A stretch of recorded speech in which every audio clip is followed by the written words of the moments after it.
Hey everybody, my name is Adrian Salazar. I am from a small town, McAllen, Texas, about 150,000 people. Grew up here 17 years. I basically found my passion in real estate construction early on. Started competing, attended a College of Architecture at UTSA in San Antonio. Got some scholarships, and my sophomore year of college, I got introduced to direct sales. My freshman year of college, I got introduced to direct sales, and I did really well in the company. I got introduced to personal development at a very early age. Jim Rohn, Tony Robbins, Robert Kiyosaki, all those guys. When I was really young, and I started reading the books and applying, and I did really well in the company. And from one day to the next, it went out of business. And I saw a ad on Facebook about Robert Kiyosaki, Rich Dad Poor Dad real estate event in San Antonio, and I thought he was going to be there. Ended up not being him, but it was some of his coaches, and they were talking about pre-foreclosures, wholesaling, flipping, off-market deals. And I mean, my light bulbs went off. I started attending a lot of RIAs, and started really, getting good at finding deals because I didn't have any money. I didn't have experience. I didn't have credit. I didn't have nothing but hustle, drive, determination, a little bit of time. And I went out and looking for deals, and I got really good at it. We closed on about 90 houses over a course of 4 years, mainly wholesales. And then I found multifamily through an event, and I saw, again, light bulbs go off. I didn't feel single family was very scalable for me. I had to be driving all over town, a bunch of houses, and it just really wasn't scalable. And I saw repositioning, value add, flipping apartments, and I liked it. And so I started, implementing off-market strategies that I did in single family to multifamily. Found a lot of deals, wholesaled about 4 apartment complexes before I bought my first 16 unit. We bought it for $500,000, raised 175. We sold it for 900 22 months later. Fast forward 3 months after that, after we bought the 16 unit, we bought a 32 unit, then we bought a 10 unit, 43 unit, 88 unit, 200 unit, it goes on and on and on. And now we have about 1,000 units. We started our own management company, just basically through the frustration of third-party managers who weren't treating the property the way that I treat it. So took it all in-house, and now we have a staff. We remodel units. We have about 12 properties. We have 200 under contract closing in 2 weeks. And yeah, that's kind of where I'm at right now. Congrats. What's up, guys? Welcome to another episode of Invest Iowa. Today we have Adrian Salazar and then co-host Danny Joel, beast at multifamily, and just Ethan Montang, another beast at multifamily. Tons of knowledge. How do we get started? Let's get started. Let's break down what you just talked about. So do you find all your deals off market? About 90% of the deals we buy have been off market. Because in my experience, it's really hard to get those direct to. Sounds like you're going direct to seller on these off market deals, right? So on 200 units, you're able to go direct to seller. Yeah. So a couple of them we've bought direct to seller. Yeah. Walk me through the process there, because are you using, you talked about your strategies in single family. Are you using mailers, or how are you approaching these guys? Yeah, so we basically pull markets that we're interested in and get them skip traced. And we have basically sales guys calling. We have voicemail drops. We have texts going out. We have, mailers, geofence ads going out. All kinds of stuff. But mainly it's through cold calling and mailers. That's kind of our main bread and butter, texting as well. But it's really not like, I don't know, when I was in single family, I had this approach of like, we buy houses cash, like we buy cash, right?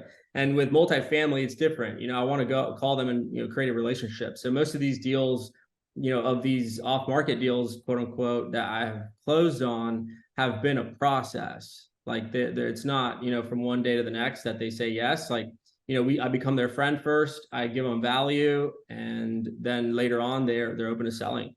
So that's kind of my method, is really just, approaching it more as a relationship, and I've done more deals that way. Yeah.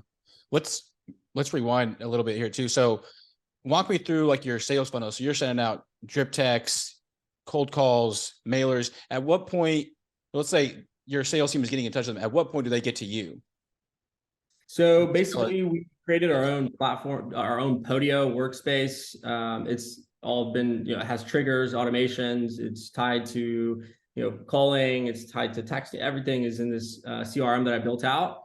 And basically they're sales guys, and they have their own profile, and they go in there and I train them how to underwrite before they come in, just basic underwriting.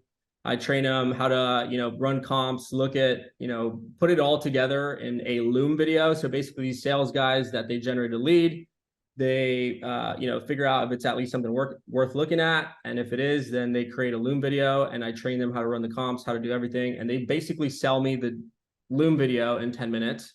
And then that's kind of when I just, hop in and see if it's something that I like.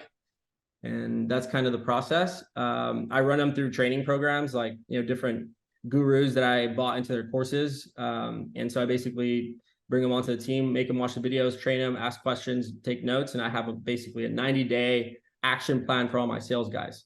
So what information do you require from these guys to bring you for you to know and be able to, like, accurately analyze if that's a deal you want to proceed forward to? Is there like a couple bullet points, like they need to have rent rolls, they need to have NOI, they need to have population in the city or density?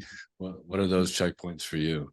yeah, I mean, definitely one of the markets that I tell them to call, right? It's not going to be a random market. I'm not going to look at that. I tend to stay focused, and that's why I think we've reached where we've gotten so fast. So it's really just a couple markets that they're in. They know that. So yeah, I mean, ideally you want the T12, you want the rent roll, you want, all that stuff, ideally, but not always are you going to get a mom and pop owner, because that's what we target for them to send you that. Like really 70% of the time, they're not going to give you that information.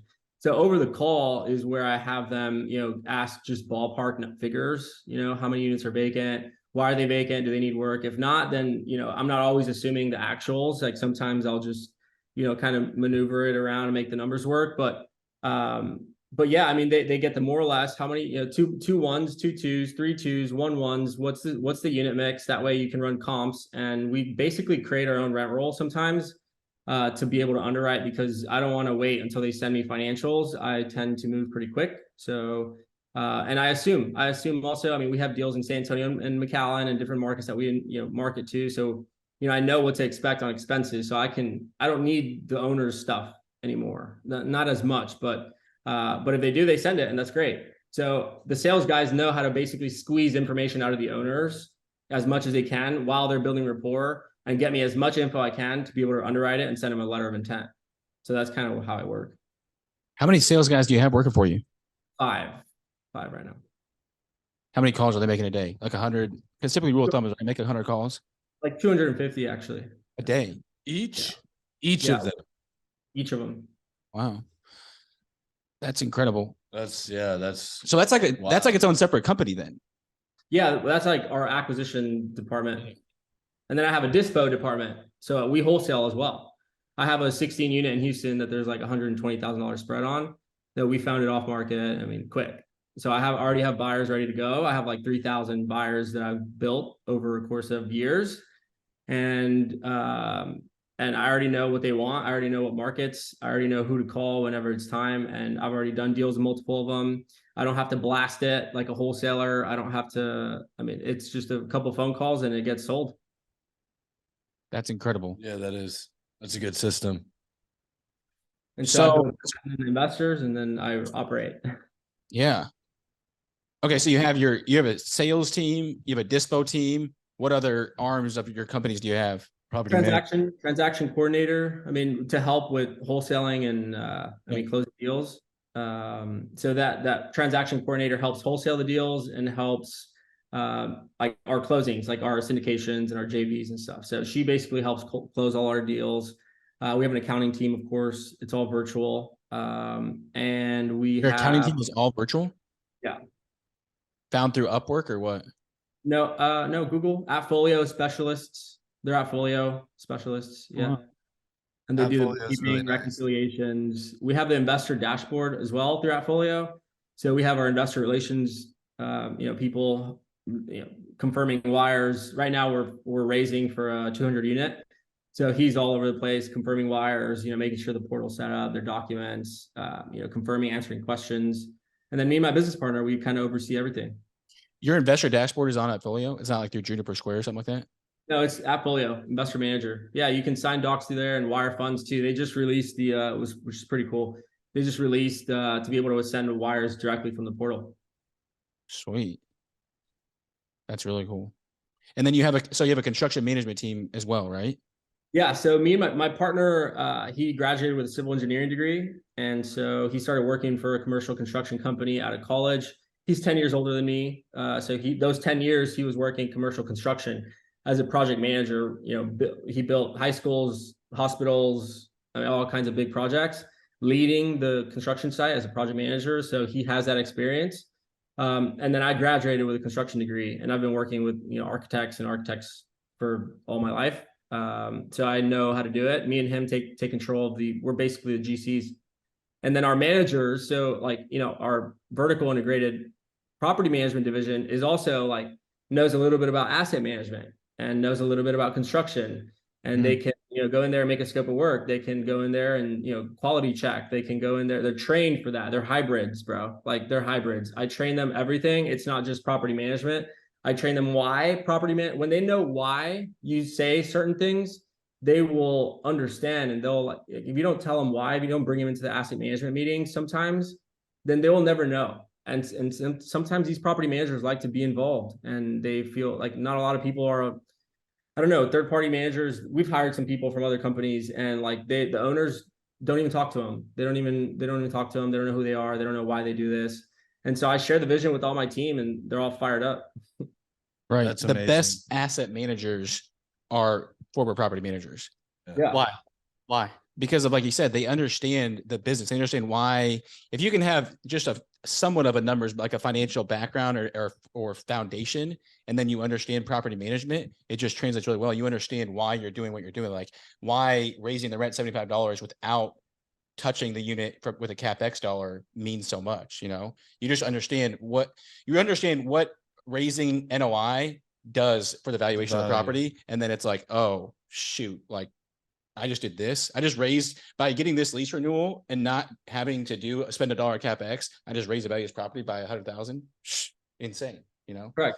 One of my I see what you're saying. One of my managers, like 2 weeks ago, we walk a unit together, and I tell her, like, yeah, let's switch the appliances, let's switch the flooring, let's change that dining fixture, and that's it. And faucets and stuff. And I left, and a week later, she basically rented the unit without changing the appliances, without changing the flooring, for the same price and she was like, I didn't need to do it. Like, so that's that hybrid, and that's what you want, bro. Like, that's that advantage that we have. I'm hearing a lot about other people complaining about third-party managers. I mean, you can't just walk into the leasing office, bro. Like, you can't just walk in there and just start, like, asking for reports and stuff. Dude, I can do that right now. Like, I can go right now and go pull up and see what is going on. I want to see units, like, and no one's going to tell me anything. So now that you have the property management company, like what makes a good property management company that you own, right? What are the key bullet points to having a good property management company? Yeah, the people that work for you. You got to really keep them motivated. Why? Oh, why?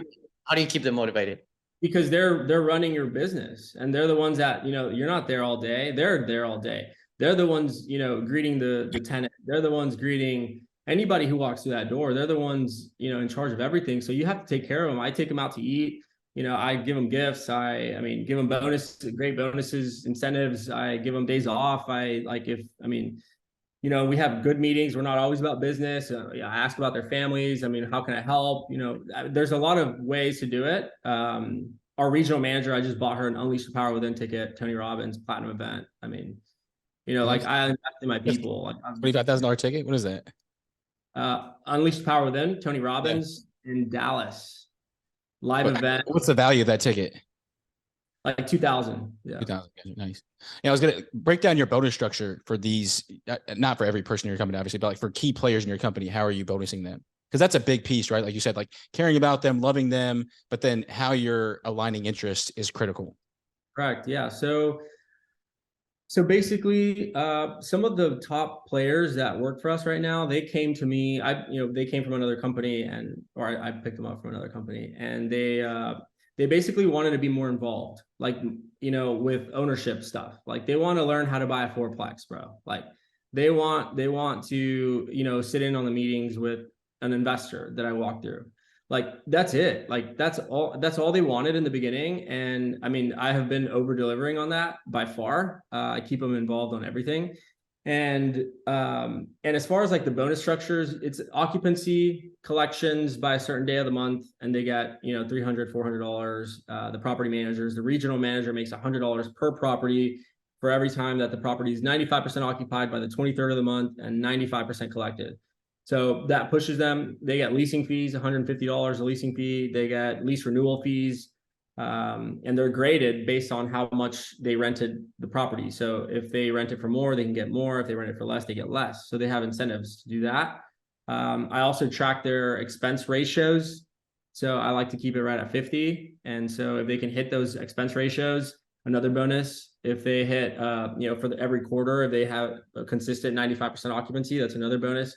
So, I mean, there's a lot of stuff that, you know, I mean, some people don't do that. And it adds up, dude. Like, it adds up. And we also have some properties that we manage like virtually, and they manage it themselves and they get the entire amount. And I mean, I do it for them, bro. Like, the property management, you know, I'm not in this for property management to make me rich. I'm in this for, you know, wealth, right? And when we exit, and cash flow and tax benefits, you know, and I'd rather pay them, and I'll go scuba dive in the Maldives, you know, while they're working. So, but they're happy to do it and they like it. So yeah. And they want to grow, bro. They want to grow. They want to be CAM certified. We just recently invested in some of the managers' certifications to go get CAM certified, and they're like all excited about it, representing 210. You know, it's just, that's what we do. That's awesome. That's such a good vibe. We're to have that, like, you know, relationship with your employees. We were just talking about a story that with the 57 plex that I got, I gave back some of that ownership to my team. And it's such a good feeling when you can, like, making money's cool, but making money with your friends and family, it's a whole nother feeling. It's the best thing on the planet. Correct. Yeah. They also make fees when we close deals. So That's I give amazing. them like acquisition fees, and they even if they're not a part of it. And then how do you manage a construction company with a management company? How does that integrate? So we basically sub out everything, you know, especially when we're doing, I mean, you really only have to worry about construction when you're doing your CapEx deployment. You know, after you deploy that, it's really just stabilization. So during the CapEx deployment, that's where I'm very involved. I mean, I live 5 minutes from the assets, from 850 units. So I go out and check them out. I'm on the ground. I don't care. I'm in the trenches. I love it. And I mean, I manage a lot of the contractors. I do a lot of the quality checks, but my team already knows how. I have an assistant. I have a, you know, CapEx coordinator. So they handle all that. I already created the scopes of work for them. It's copy paste, man. That's why I like apartments too. Like, 2 ones are the same layout, same color, same fixtures, same everything. You already know how much it's going to cost. The contractor already knows what to do. Like, it's not rocket science, and it's just copy paste. So once you like prove a concept and prove your schemes, and, you know, put blue tape on the walls, that, you know, accent wall, that accent wall, if you leave all the materials in there, my contractors don't bother me until it's ready. So what's your construction structure like? So you like, you're the QC, you're quality control? No, my The on-site manager staff. operates, you're My on-site. Yes. on-site staff, yeah. So you sub it They out. send me pictures and videos. They send me pictures and videos, and through the pictures and videos, I can tell everything that I need to know. Like, as of right now, how many units do you have under construction?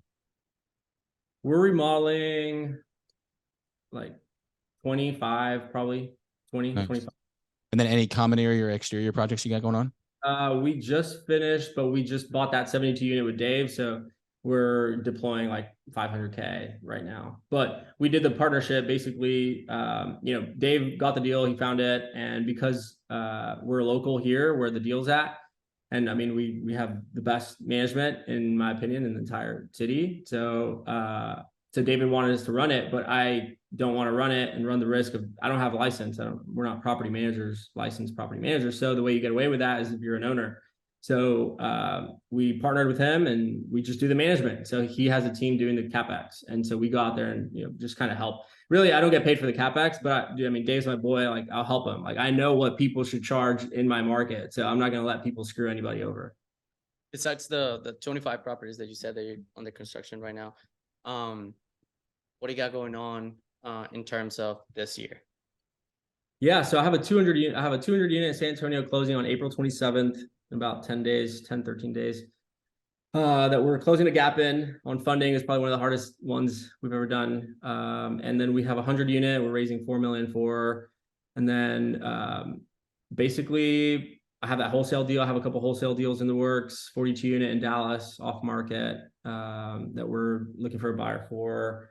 And I have this system that I told you, the CRM system that I'm like, for me, what excites me is finding deals, bro. Like going out looking for deals. I mean, that's the highest value. Like for me, it's like, what can I be? I've been in this for 10 years. So I've done a little bit of everything. So now what's the highest value activity for me? Right. And I've come to realize that it's closing deals, like going in and closing an owner, getting it under contract, selling myself, raising money. I mean, going out there and making moves.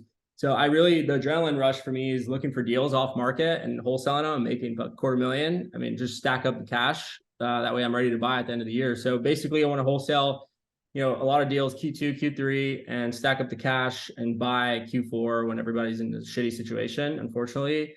And I also want to buy smaller deals like 40 units, 60 units, 80 units, all my own. I mean, 50-50, maybe one partner, like no more syndications for me right now this year. It's just it's a pain in the ass. But I love it. It's just not very scalable for me. So The syndications are not scalable. yeah, I mean it is, but I don't know how much longer I want to do that, to be honest with you. Yeah, break that down. That's interesting because me and my brother actually feel the opposite, that we can, because with syndication, you can do more deals, right? Yeah, So I mean, but you have a if you bigger own pie. 50% of a 40 unit compared to 10% of a 200 unit, unless you're like, I mean, syndicate, but don't syndicate, 90% of the deal. Like, maybe do a half syndication. I don't know. Some of the deals that, I find off market, small deals, I know I can flip them. Like some of the smallest ones sometimes profit more than the bigger ones for you. I like that. Also wholesaling, man. Like, I mean, That's a real competitive advantage. That's interesting. I like that play, especially if your strength is getting deals done, putting a deal together. What's the finding deals? Yeah. When you're in that 30 to like 60 unit range, you're in a very fine niche range of who can buy that or who even wants to buy that. It's too small for the really big players, right? And it's too big for the small players. Yeah, the small players. Because what's the average price per unit, like per door, that they're selling for in San Antonio, McClellan? Well, when I started, it was 40, 50. Now it's like 80, 70 for those C class, B class, 30 units and stuff. It's like 70, 80. And then I'm wholesaling them for 95. So you're moving them at 95 a unit. Yeah. What's the cap? I sell them too, bro. Like, as of right now, like in this market? Yeah. Yeah. What's the cap rate? What's the cap rate on that? If you're 5.5, 6, 5.5, 6. So I'm getting like a 7. That's interesting. That's really good. The spreads, dude. I mean, so I got into multifamily after seeing a check that my business partner made. And so basically I brought my business partner into the real estate. We did single family deals together. He has an engineer mentality. So he started listening to podcasts about multifamily. So he started realizing like, dude, how many houses is it going to take forever? So let me look into apartments. He did the math. He said, this is it. So he started marketing to apartments and he found a 24 unit off market in San Antonio and wholesaled it through Facebook Marketplace. I mean, again, he wasn't very experienced. We had a shitty calculator, bro. Like it was just basic. And he got it under contract. He wholesaled it at Facebook Marketplace to a buyer out of California and made $264,000. And I saw the check and looked at the check and I sold, I basically went home and I sold my single family workspace. So I had like 2,000 single family leads. I had probably like 150 active, like warm leads that I was working. I said, fuck this. Like, sorry, excuse me. But I mean, dude, like, bro, how many houses is it going to take me to do this, bro? Like, you tripping. I'm going all in. And that was the last day I touched the house. So it was like 5 years ago. And from now on, it's only multifamily. Only multifamily, bro. That's, I mean, we great money. I mean, yeah. Freedom. Property management. Let's go there for a second. Tell me, how many property management staff do you have right now? Like 30. And what's the average tenure with your company from that 30? Like how long have they been here? Yeah. All of them for over 2 years. I mean, some are fresh, new. Like our regional manager, she's a year in now. You don't have a lot of turnover. No. That's impressive. How come? Typically, I mean, if people leave, they're going to leave because we're aggressive. Yeah, because you're too demanding, right? No, not to them, but to the property, right? Like, I mean, Oh. we run things differently. We squeeze properties. I mean, So why would they leave because of that? That's what I mean. because Like they have you push too hard. they have prior experience with other managers that don't do that. Yeah, And they also don't like that I walk in whenever, because you've got too high expectations. Basically, it's like, oh, I don't think I can live up to that. Correct. Yeah. Yeah. I mean, why aren't you charging for covered parking? Why'd you do 10? Why not 20? Like, Yeah, exactly. Yeah, you said 20. And they're like, no, I just got like, no, it's 20. because So that's things like that, things like go on. What were you saying? no, like just I have a fiduciary responsibility, bro. Like it's all my Awesome. investors and myself and the deal. And that's what that's what we got to do, bro. Like, and they've come to Awesome. realize and they got good. They grew thick skin. I'll tell you that much. And now I'm 98% occupied across 930 units. So it's not That's really incredible. It's not rocket science.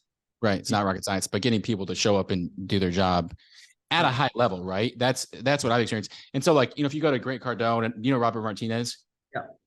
So like all those guys are like big proponents of hiring third party, and they're because if you got 1,000 units, do you think you can if you want to get to like 5,000, 10,000 units, do you think you can hire at the same pace that you can acquire at? Because if you're really great at like highest and best use of your time, right, is like you said, doing deals.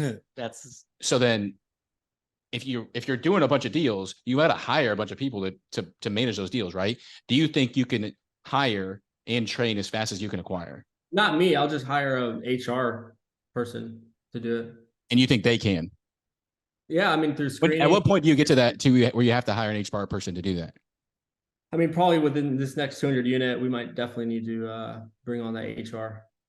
Yeah, definitely. And the regional manager knows. The regional manager's been in the apartment business for 7 years. She's ran 900 units before. She knows what to expect. So she's the one who like does everything and then brings them to me once they're like ready to go.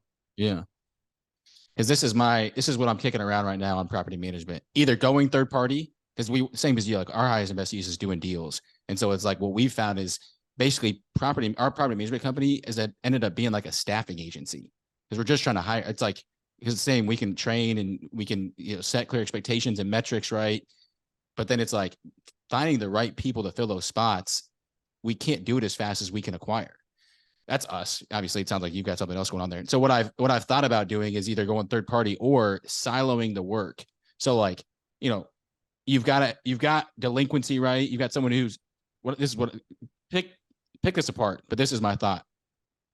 For all the different silos in property management, right? Like you have a leasing silo, you've got a delinquency silo, you've got a legal silo, right? Where like you're dealing with evictions, and that would actually probably go into the same person, delinquency and legal.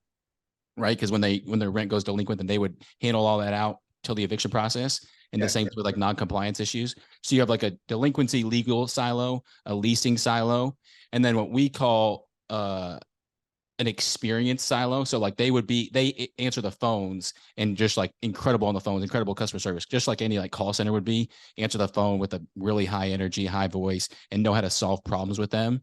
And then a condition specialist who's like basically walking they're handling all renewals and then like curb appeals. So everything to do with like keeping people to stay, they're handling all of that.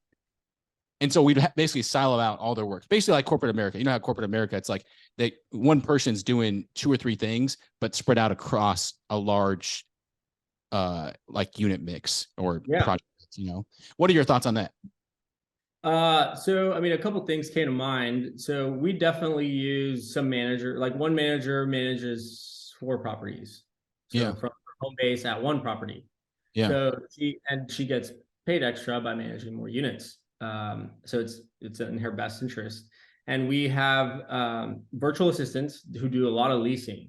So they basically blast from the Philippines, they blast units everywhere.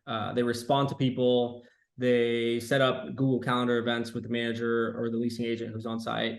And so our leasing agents are pushing every single one of our properties. It's not just specific to one. Our accountants are doing all properties and they're sending reports to all the property managers to categorize some new transactions. So everything's basically done for the managers, man. Like, I mean, they just got to deal with the, strategic way of collecting the rent if people don't want to pay, or, just making sure the property's looking good and tending to the work orders. I mean, you definitely want assistance for them though. I mean, the assistance is a crucial part.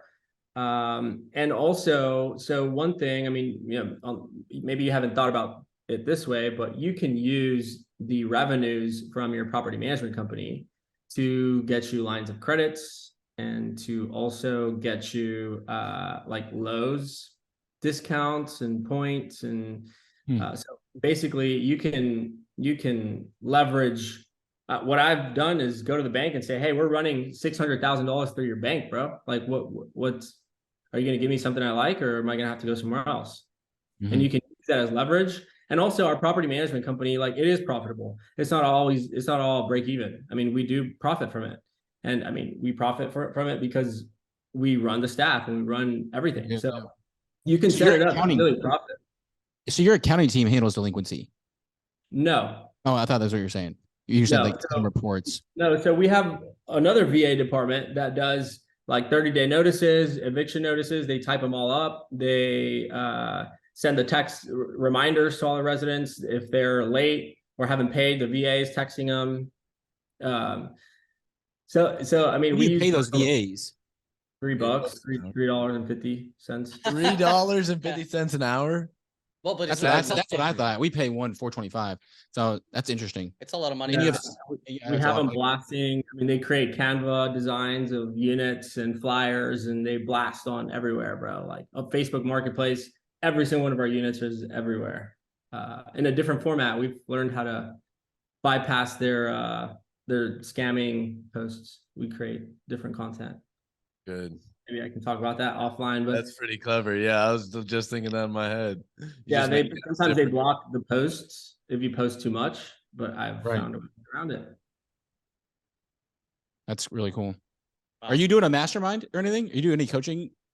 Yeah, so I didn't do coaching I still haven't done coaching up to this point, but I am part of a mastermind. It's the Brad Sumrock MMM. So I joined this group in October after, looking into other people, because I mean, I'm at 1,000. The same way that I got to 1,000 isn't going to get me to 10,000. I want to get to 10,000. So, I mean, that I had to surround myself with other people that were thinking big and could raise and could, help with asset management and other stuff. And so I started surrounding myself with other people, and there's like 250 people in this mastermind that, I mean, I want more. I also want to join more, but I also don't want to be that education junkie either. That's at every single seminar. Like I put my nose on the dirt and I work and I look for deals and I close deals. Like that's what I do. I don't attend seminars.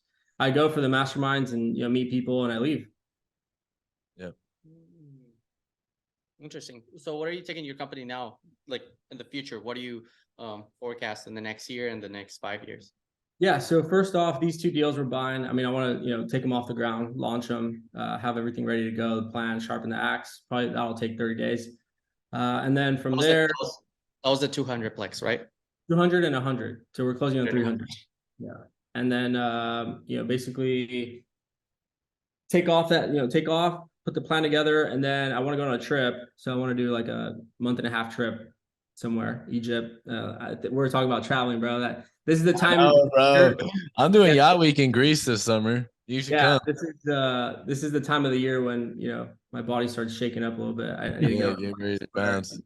So closing on the deals, launching the operation, then taking off, and then I'll come back and hopefully we have some wholesale deals in the works, because that's all we're going to be focusing on really. And maybe a 40 unit comes across that we buy with one partner or something.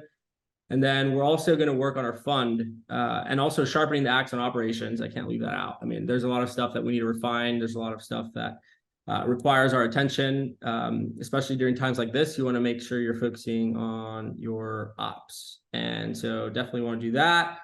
And then the Dispo team, grow it, acquisitions team, build it out. I want more stuff on the CRM. I want more features. So I hired a developer to help me with that. And I want to get the website up, investment relations up, marketing, branding. And really just, I mean, I'm not like, super excited about buying 1,000 units this year, to be honest with you, because everything's super weird. So I really want to wholesale deals and stack up the cash quickly. And that's the only way I know how to do it. And stack up and buy towards the end of the year, get ready to buy something, and also launch a fund. So we're working on a fund that we want to close out like 5 million, I think, is the first one. And we want to buy, a couple properties with that fund. And then really start working capital, bro, because deals is not going to be an issue with me and my team. What's going to be the issue is capital. Someone who can come in and pay it, and we'll run it, and we'll partner on the deal. So I want to continue to grow the management side because I like it. What kind of returns are you typically producing? For his investors? Yeah. So, I mean, there's multiple, right? We've raised 32 million so far. So some deals, I mean, like I mentioned earlier, they're on pause because of floating debt. But others are paying pref 6%, 6.5%. Others are paying 13%. We did a refinance. All the capital went back to investors, and now they own Infinite. So that deal's in Infinite. They're cash flowing still. And there's other deals. We have a retail 15 unit center that's cash flowing like 10% right now, cash on cash. And all of our properties have gone up in value. There's a deal we're working right now, almost 300 units that we are selling to a group. I mentioned it earlier, but sending it to a group, and that's going to be like a 50% return in 15 months if it goes through. So all those investors are going to want to park it somewhere else. So I got to find another deal for them to go to. I don't want them to put it back in their bank. So On your 200 plex that you're buying, what do you, when you're sending out your OM, what are you projecting? 8% cash on cash, 112% return on investment over a course of 5 years. Over a course of 5 years. Quarterly distributions and 70% tax depreciation year one. It's pretty Mic good. drop. You should, Full, send, 100% you should send me your OM. Yeah, for sure. Yeah, it's full, 100% occupied, 10 minutes from downtown, 90,000 a door, San Antonio, full 1984 build, paved streets, new roof, pool, leasing office. Ideal, bro. Like, Because you said you still have some gaps there in your funding, right? You still have some room left. yeah, there's a couple spots, but it's closing in. So Yeah. I'll send it to you when we get off Good this sales call. pitch. Yeah. Man, Spots are going fast. Get in quick. there was something that you guys mentioned that I guess I never really think about this, but what's the difference between, Grant Cardone? You tell me that he hires everything out. He has a third party sourced all property the- management Yeah. company. but he owns that. No, he No, doesn't. Own he the doesn't. He doesn't own No, it. no. Why wouldn't he own it? Because of that, Doesn't because it they think make- they can scale faster. Yeah, there's less margin. His thought process is like, I'm not trying to have the most margin on every deal. I'm trying to have the biggest pie. So like, Yeah. take smaller margin on each deal, but I'll have a bigger pie, right? He has like 20,000 units. So he's like, That's a whole I different can get to setup. 20,000 this quickly if I'm having to hire property managers to keep up with how quickly I'm acquiring. You got to hire property managers, maintenance techs, regionals. It's like, for every deal you do, and he only wants to do 200, 500 unit deals. So for every one of those deals, which those are actually easier to hire for, but you can't hire as fast as you can acquire. Most people can't. Most people can. Why? Maybe why Adrian some can't? can. Yeah, I mean, no. Virtual I'm not gonna assistants, sit here- that makes a lot of sense. Virtual Yeah. assistants make a lot more sense. Yeah, I'm not going to sit here and say, I have everybody ready lined up for every deal. I act like it. But I mean, dude, we do the deal and then we figure it out. Like, Figure it out. Yeah. that's how it's always been, bro. All my real estate career. Like, Do you you think figure at it out as you go. Like, you figure it out, bro. but do you think at some point you're gonna reach that that limit, that threshold when you're gonna have to hire out all of these things? No, I will hire out someone to take my position. So it's still not gonna hire a third party company. No, I like the control. I want the control. I need the control. That's the other part is like, it's hard. And that's where I'm at too, is that it's hard for me to let go of that, knowing that someone else isn't going to do it as good as I am. The Bro. trade is like what everyone's saying is, what's that? No, like all my investors, dude, they looked at me in the eye. Like they looked at me in the eye, and I looked at them in their eye, and I said, I'm gonna do whatever I can to make this deal work. I'm not gonna put it in the hands of somebody else. I see where you go. Especially with B and C stuff. It's such a fragile, and there's so many nuances to it. You got to really know what you're doing. And most third-party property managers don't want to manage B and C class stuff. So Right. it's a different ball game. You kind of have to shift. You kind of have to pivot what kind of deals you're buying to hire a good third party that will make it work. Are most of your units A? No, none of mine are. Are most of your units A? No, most of them are C's, but we just bought 300 units that are BAs. A's. Yeah. Same Yeah, thing. The the Lion's a lot- B plus. I was about to It's a B say, plus, dude, A I minus, was like, yeah. that's But we're making it a A minus, I'd say. I mean, it depends on. I don't know about you. I feel like that criteria is very fluid on what's considered is. an A, what's considered a B. But Yeah, I mean, I think I just newer assets. 85 plus. Yeah. 1985 plus. That to me is a B. I mean, just good systems, good bones. You know, so the 200 unit that we're buying, it has C class tenants and a B class asset. So that's where I see money. You know, where I see, you know, an opportunity. So we're gonna go in there and make some noise and make some moves. And So what is that, a 3x multiplier then? Like your MOIC or your equity on 2x? it's a 2x, yeah, 2x. That's right, 112. Yeah. Wow. Cool. Well, that was a lot of information. I think we're gonna have to wrap it for now. But Adrian, thank you so much for your time. I think I learned so much in this interview, much more than in all the other podcasts together It's good stuff. about multifamily. It was really good. And I hope to have you back once you have that 300 and 100 unit closed, and maybe we can talk about the details of those, because I think it's super interesting. And let me get back on you on the take of hiring out the property management company, because I feel like we could do an entire episode just on that. It seems very interesting to me. Anything you guys want to add? No, I think you could do another. Yeah, I think if you want to do some coaching, it'd be interesting to talk about how you leverage virtual assistants. I think that's really, you know, what you touch on there is a lot of nuances, and I think that's how you scale in property management if you're going to have your own property management team. So that's They're pretty great, cool. bro. And they Good start stuff, training another one. They start Exactly. training. I kind of want to like pick your brain offline about that. So anyways, Good stuff. I appreciate your time, Adrian. Thank you, man. Yeah. Thanks, bros. Peace. Yeah. Good catching All up. right, Adrian. Peace. All right. You made it this far. Please subscribe, hit the like button, and I'll see you guys on the next one.